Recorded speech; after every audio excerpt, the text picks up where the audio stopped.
Another note, this is our first meeting since the town elections, and there's a development I think we need to comment on very briefly. When the school closure process began, our board formally asked the town board for comment on what they thought of closing a school. I don't remember if at that time we'd commented specifically on Lewisboro or school in general. And the town, as is their right, refused to comment, and that was fine. In the last couple of weeks, as the campaign began heating up, two of the councilmen put out a flyer with some charges, I thought. And Kim, do you have the bus slide? Is it possible?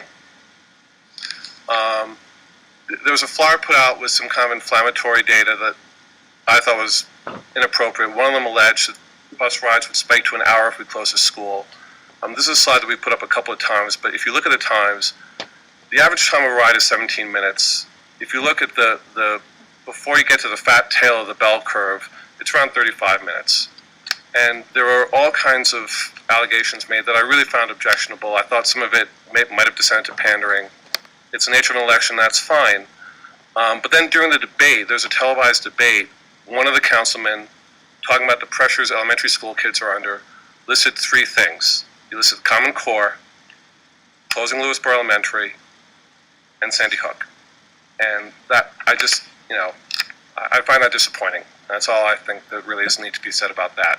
So I just thought that, several trustees asked me to comment on the letters that we've been getting in the mail. I thought that was important to be said.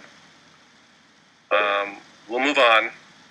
And that slide, the slide that you see up there with the bus routes, that's on the school closure website. We don't have what the updated will be if we did close Lewisboro Elementary. We'll be coming out with that.